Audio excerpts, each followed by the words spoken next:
Praise the Lord. ஆண்டவர் ரட்சகருமாகிய இயேசுவின் நாமத்தினாலே சீயோன் எழுப்புதல் சபையின் சார்பாக உங்களை வாழ்த்துகிறேன். இன்றைய மன்னா பிலிப்பியர் புத்தகம் 1 அதிகாரம் 21 வசனம் சொல்லுகிறது, கிறிஸ்து எனக்கு ஜீவன், சாவு எனக்கு ஆதாயம்.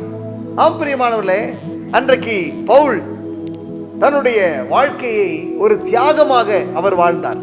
அதான் சொல்றாரு, கிறிஸ்து எனக்கு ஜீவனாய் இருக்கிறார், சாவு எனக்கு ஆதாயம் என்று.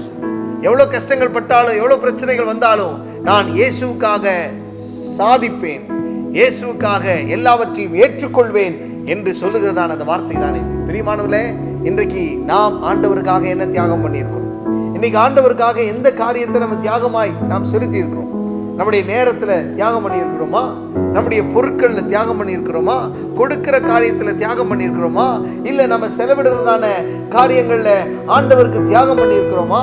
இல்ல சரீரத்துல கர்த்தருக்கு ஏதாவது தியாகம் பண்ணியிருக்கிறோமா? எனக்கு அருமையானவர்களே, இன்றைக்கு நம்முடைய வாழ்க்கையில கூட நாம் தியாகமுள்ள ஒரு வாழ்க்கையை வாழ வேண்டும். Christian life is a sacrificial life.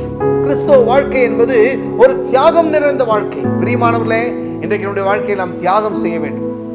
ஒரு முறை ஒரு கோழியும் ஒரு ஆடும் ஒரு ஃப்ரெண்டா பேசிக்கிட்டு நடந்து போயிட்டே இருந்துச்சான். அப்படி நடந்து போயிட்டே இருக்கும்போது, ஒரு சந்தைக்கு நேராக நடந்து போயிட்டே இருக்கும்போது கோழி சொல்லிச்சான், இங்க வா, உனக்கு ஒரு அற்புதத்தை காட்டுறேன்னு. ஆடு கூடவே போய் பார்த்துச்சான். கோழி சொல்லிச்சான், அங்க பாரு, அந்த கடையில பாரு, வெள்ளை வெள்ளையா முட்டையெல்லாம் வச்சிருக்காங்க இல்லையா, அது நான் பண்ண தியாகம் தான், எனக்குள்ளேருந்து வந்தது தான், அதெல்லாம் என்னுடைய கஷ்டப்பட்டு நான் போட்டதான முட்டைகள் தான் இன்னைக்கு விற்பனையாக வச்சு ஜனங்க அதை சாப்பிட்டு பயங்கர ஸ்ட்ரென்த் ஆகுறாங்கன்னு சொல்லி, நான் பண்ண தியாகம் எவ்வளோ பெரிய தியாகம் பாருன்னு சொல்லி ரொம்ப பயங்கரமாக பேசிச்சான்.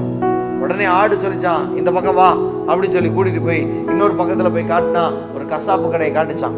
அங்கே பாரு, நீ செஞ்சதாவது உனக்குள்ளே இருக்கிற முட்டையை போட்ட, ஆனால் நாங்கள் என்ன செஞ்சுருக்கோம், என் தோலை உரித்து, என் ரத்தத்தை வெளியேற்றி, என் சதையை தனித்தனியாக வெட்டி பாரு, என் ஜீவ பலியா என்ன பண்ணியிருக்காங்க, எனக்கு வச்சிருக்காங்க.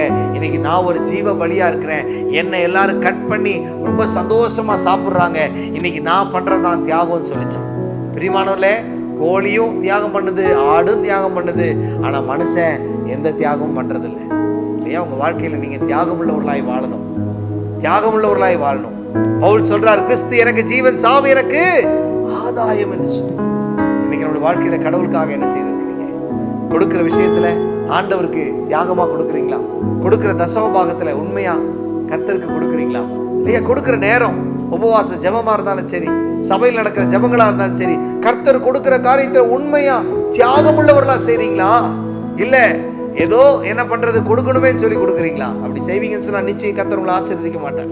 பிரியமானவர்களே, எதை செய்தாலும் மனப்பூர்வமா முழு இருதயத்தோடு, தியாகம் நிறைந்த இருதயத்தோடு செய்து பாருங்க. உங்க வாழ்க்கையில, உங்க குடும்பத்துல அதனுடைய பலனை கட்டாயம் நீங்க பாப்பீங்க. ஆமென். கர்த்தர் நிச்சயம் உங்களை ஆசீர்வதிப்பார். இந்த வார்த்தை உங்களுக்கு ஆசீர்வாதமா இருந்தா மற்றவங்களுக்கு ஷேர் பண்ணுங்க. கர்த்தர் நிச்சயம் உங்களை ஆசீர்வதிப்பார். God bless you. Have a nice day. Bye.